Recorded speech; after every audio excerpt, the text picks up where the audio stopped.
What is up, everybody, and welcome back to the CollectorChaos channel. Today we're going to do something a little bit different. I have a bit of a guide for you. If anybody's new to Quidd or has recently started out and not fully aware of all the features on the app, I might be able to help elucidate some things. I have gotten some questions in my comment section. Thank you guys for being active and responding to these videos. It's really cool. But I have gotten some questions about just starting in the app, so I thought I'd just bring out a couple tips and hopefully some information you don't know yet. If you are a Quidd vet, feel free to completely disregard this video as it will probably not be very informative for you. But let's get right into it. First thing is, if you just open up the app, this is the first shop page. The top module here is basically the latest sets that have been released. This is past week. Down below we have a Medium article detailing the latest season.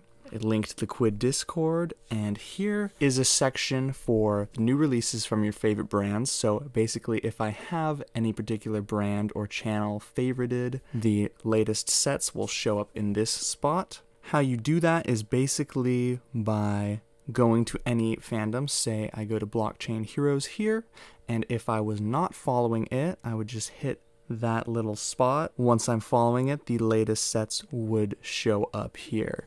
Not all of the fandoms listed here have active sets available to purchase. I will list in the description the current channels with active sets. That'll be a big help. If there's a particular brand you're interested, all you do is go to the shop and say I'm looking for Star Trek sets. Star Trek is the first fandom that pops up, so I'll click on that. And the first thing you're going to want to do is hit the sort and filter button and toggle off show unavailable sets. And as you guys can see, that dramatically reduces, almost halves the amount of results, and that's going to help us find stuff we can actually collect. It's also filtering by newest sets to oldest, and you can just scroll down from there and find things that maybe you're interested in. Another way to think about buying items is what is the most valuable. Rule of thumb to gauge that is you'll have any particular items, say this Baymax Tsum Tsum. First off, under its title, we have the edition number, and it says first edition, but these can go all the way up to, I think I've seen 8 at least. First is the most valuable edition. So right off there, we're good. And now there's going to be 2 numbers. The first number is going to be the print number, and the second will be the card count number. To illustrate that, this 3D collectible has 500 total prints. Only 500 can be owned. And this is the 277th print of 500.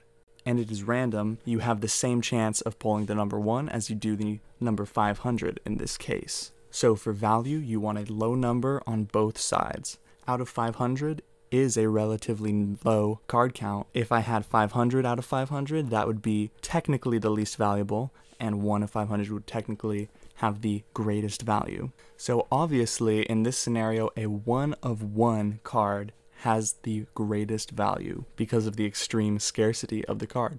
So that brings us to the second portion of the Quidd app, the marketplace, and here you're going to see ever-updating columns of listings by users of items. So if I just click on a random one, I can see that Jerwong19 has listed this 236 of 2500 for 15 cents.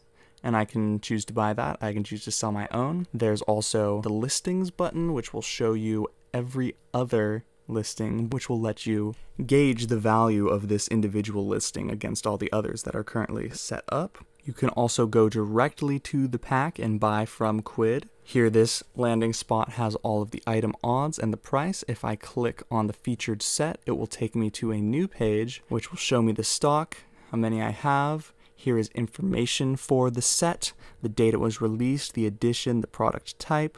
Here we have most valuable rankings and first to complete, which are just fun stats, and those also play into awards, which we'll get into. And there's also an add to wish list button. Say, I would really love this card and I would pay 15 cents for it. And maybe I only want 1 of 1,000 or so. I can do that and submit it, and it will come up in other users' in demand section here. Oh my gosh, there's so many things on Quidd. In the marketplace, you can also list your own listings. This in-demand section relates to the wish lists we just talked about, and all of the other users' wishes will show up here for you to see and potentially sell.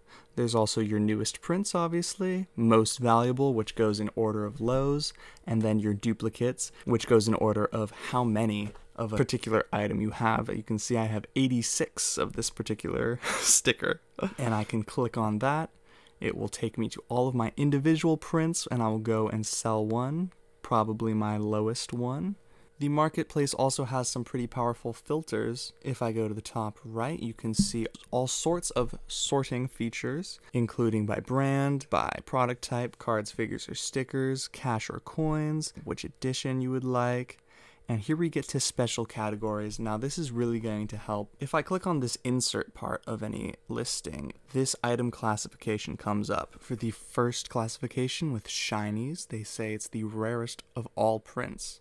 And they are basically misprints. There's a little special shiny icon, and sometimes the card is a different color or art sometimes, which is very cool. And those can be very rare. Awards, they say, are the second most rare, and they are earned by completing sets or fulfilling tasks. We'll get into that right now.